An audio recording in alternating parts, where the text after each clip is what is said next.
មនុស្សជាច្រើនសួរខ្ញុំថាខ្ញុំធ្វើវីដេអូ physics ទាំងនេះដោយរបៀបណាថ្ងៃនេះខ្ញុំនឹងបង្ហាញអ្នកពីអាងកំបាំងនៅពីក្រោយវីដេអូអប់រំទាំងនេះដំបូងខ្ញុំស្វែងរកប្រធានបទរូបវិទ្យាដែលគួរឲ្យចាប់អារម្មណ៍និងងាយយល់ក្នុងជីវភាពប្រចាំថ្ងៃដូចជាច្បាប់ទំនាញផែនដីជាដើម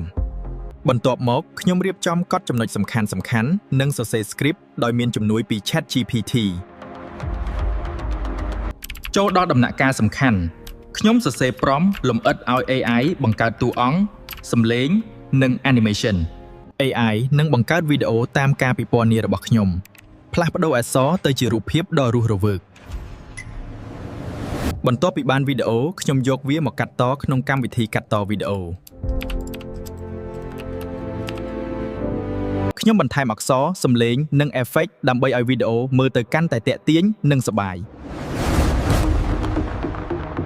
ហើយនេះជាលទ្ធផលចុងក្រោយពីគំនិតទៅជាវីដេអូអប់រំពេញលេញ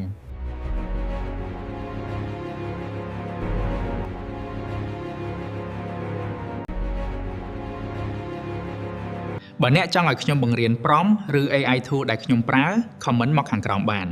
កុំភ្លេច follow សម្រាប់ការចែករំលែកថ្មីៗ